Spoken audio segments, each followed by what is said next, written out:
আজকে বানাইলাম মুসমুসে স্বাদের একটা কয়েল পাখির ডিমের পেঁয়াজু। এটা খুবই সুস্বাদু হয়, আর এটা কিন্তু বাচ্চারা খুবই পছন্দ করে। ছোট্ট ছোট্ট ডিম, আর এটা খেতেও কিন্তু খুবই টেস্টি হয়। আসসালামু আলাইকুম গাইস, কে কোথা থেকে দেখছেন, কেমন আছেন সবাই? আশা করি সবাই ভালো আছেন। আলহামদুলিল্লাহ, আমিও ভালো আছি। সবাইকে জানাই রমজান মোবারক। আজকে বানাবো ইফতার একটা কয়েল পাখির ডিমের পেঁয়াজু তো আমরা অনেকেই খেয়ে থাকি। যদি মাঝখানে যদি একটু ডিম হয় সেটা কিন্তু আরও ভালো হয়, আর এটা কিন্তু সবাই পছন্দ করে, যেহেতু সারা দিন রোজা থাকার পরে একটা ডিম যদি ভিতরে থাকে। আসলেই কয়েল পাখির ডিম অনেক পুষ্টিকর, এটা আমাদের শরীরে অনেক এনার্জি দেয়। আর আমি আজকে এই কয়েল পাখির ডিম দিয়ে পেঁয়াজু করব। আমি কিন্তু প্রতি রমজানে এই কয়েল পাখির ডিম দিয়ে পেঁয়াজু করে থাকি, আজকেও করব, সেটাই আপনাদের সাথে শেয়ার করছি। তার আগে বলি, সবাই যদি আমার চ্যানেলে নতুন হয়ে থাকেন, ভালো লাগলে অবশ্যই আমার চ্যানেলটাকে সাবস্ক্রাইব করে পাশে থাকবেন। আর যারা অলরেডি সাবস্ক্রাইব করেছেন তাদের সবাইকে জানাই ধন্যবাদ। প্রথমে আমি ডিমগুলোকে সিদ্ধ করে নিয়েছি ভালো করে। এবার আমি সুন্দর করে ছিলে পরিষ্কার করে নিচ্ছি, আর সবগুলো ডিম আমি পরিষ্কার করে নিব। তারপরে আমি বানিয়ে ফেলবো আমাদের আজকের ইফতারে মুসমুসে স্বাদের পেঁয়াজু। আর সবগুলো ডিম মাশাআল্লাহ আমার পরিষ্কার করা হয়ে গেছে। ডিমগুলো দেখতেও কিন্তু মাশাআল্লাহ অনেক সুন্দর। তার সাথে আমি ডাউলগুলোও কিন্তু বেটে রেখেছি। আর সুন্দর করে পরিষ্কার করে নেওয়ার পর আমার কিন্তু ডাউল বাটা হয়েছে। পেঁয়াজগুলো কিন্তু আমি একদম ঝুরি করে কেটে নিয়েছি, কারণ এগুলো পেঁয়াজ বানানোর জন্য খুবই ভালো হবে। আর পেঁয়াজ বেশি দিলে কিন্তু পেঁয়াজগুলো বেশি মজা লাগে আমার কাছে। আর আমি ডাউল বেটে নিয়েছি, জিরা, কাঁচামরিচ, বেশি ঝাল করে বানাবো, মরিচটা বেশি দিয়েছি, আর কিছু বেসন আমি এখানে অ্যাড করে দিয়েছি।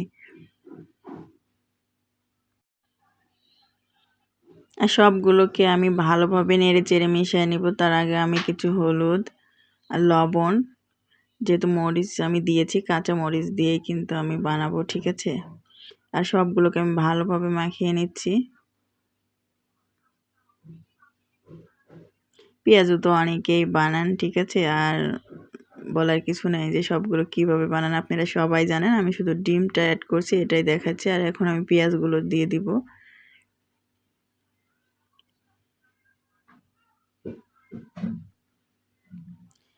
পেঁয়াজগুলো দিয়ে আমি ভালোভাবে একটু মাখায় নিব। পেঁয়াজু আসলে পেঁয়াজের কারণেই কিন্তু পেঁয়াজগুলো অনেক টেস্ট হয়, আর পেঁয়াজগুলো ঝুরি করে কাটা থাকলে কিন্তু বেশি ভালো হয়। আর আমি সবগুলো দিয়ে এখন ভালোভাবে মাখিয়ে নিচ্ছি।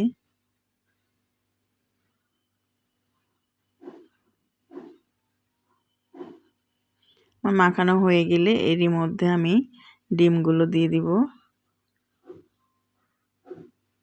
ডিমগুলো দিয়ে তারপরে আপনারা চাইলে ডিমগুলো কেটে নিতে পারেন অর্ধেক অর্ধেক করে, কিন্তু আমি এখানে আস্ত করে নিয়েছি, পুরো একটা করে দিব। মাঝখান থেকে কেটে দিলেও কিন্তু এটা খুব ভালো হয়।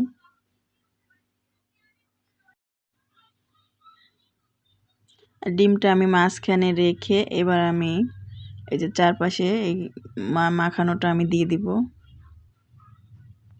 সুন্দর একটা গোল আকারে শেপ করে তারপর আমি এটা দিব।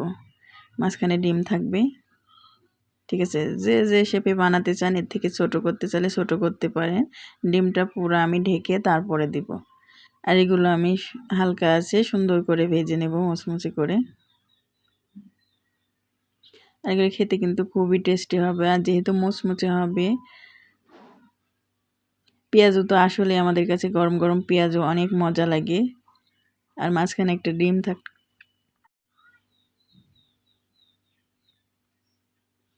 আর সবগুলোকে আমি সুন্দর করে কিন্তু এখন ভেজে নেব হালকা আছে পেঁয়াজগুলো ভাজলে কিন্তু পেঁয়াজটা পুড়বে না, আর সুন্দর কিন্তু মচমচে হয়ে যায়।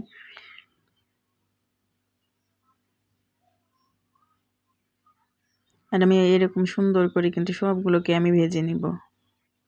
আর ইফতারে কিন্তু এটা কিন্তু একদম জমে যাবে।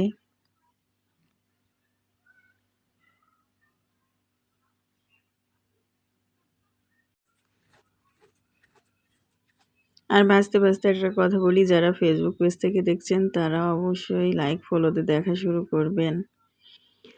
আর এই যে আমি সবগুলোকে ভেজে নিচ্ছি, সুন্দর করে ভাজবো, আর এটা কিন্তু খুবই মুচমুচে হবে। আর দেখতে পাচ্ছেন আমি কিন্তু একটু বড় বড় শেপের দিয়ে নিয়েছি, আর মাঝখানে ডিম আছে। আর এটা কিন্তু আমার ফ্যামিলির সবাই পছন্দ করে, এই ডিমের চপ, মানে ডিমের পেঁয়াজু আমি কিন্তু দুটোই করি। আর ইফতারে মানে প্রত্যেক দিন তো করা হয় না, যেহেতু রমজান মাস ছাড়াও কিন্তু বিকালে যদি আমরা এই নাস্তাটা করি মাঝে মধ্যে, এটা কিন্তু খুবই ভালো হয়। আর ঘরে বানানো খাবার তো সবাই জানেন, এটা মানে খুবই হেলদি খাবার। আমার ইফতারিগুলো আমি বাইরে থেকে কোনো সময় আমার কেনা হয় না, খুবই কম কেনা হয়, বাসার মধ্যে বেশি একটা বানানো হয়। দেখতে পাচ্ছেন আমি হালকা আছে ভেজে নিচ্ছি, আর এটা কিন্তু খুবই সুন্দর মুচমুচে হচ্ছে, দেখতেও কিন্তু অনেক লোভনীয় হয়েছে, খেতেও মাশাআল্লাহ অনেক ভালো হবে। আর আমি একে একে সবগুলো কিন্তু ভেজে নেব। আর এই যে দেখুন মাশাআল্লাহ আমার সবগুলো, এই যে পেঁয়াজও কিন্তু আমার ভাজা হয়ে গেছে, আর দেখতে দেখুন কত সুন্দর হয়েছে। আর এটা কিন্তু খুবই মুচমুচে হয়, ঠিক আছে, যেহেতু আমি পেঁয়াজ বেশি করে দিয়েছি। আর দেখুন কত সুন্দর লাগছে। আর আমি এই যে সুন্দর করে মাঝখান থেকে কেটে নিয়েছি, মাঝখানে ডিমটা দেখুন কত সুন্দর লাগছে। আর এটা কিন্তু সবার কাছে খুবই ভালো লাগবে, আর পোলাপানরাও কিন্তু অনেক মজা করে খাবে। যাই হোক, কেমন লাগলো আজকের আমার এই ডিম পেঁয়াজু, অবশ্যই কমেন্টে জানাতে ভুলবেন না। আর সবাই ভালো থাকবেন, সুস্থ থাকবেন, এই শুভকামনায় শেষ করব আজকের ভিডিও। আল্লাহ হাফেজ সবাইকে।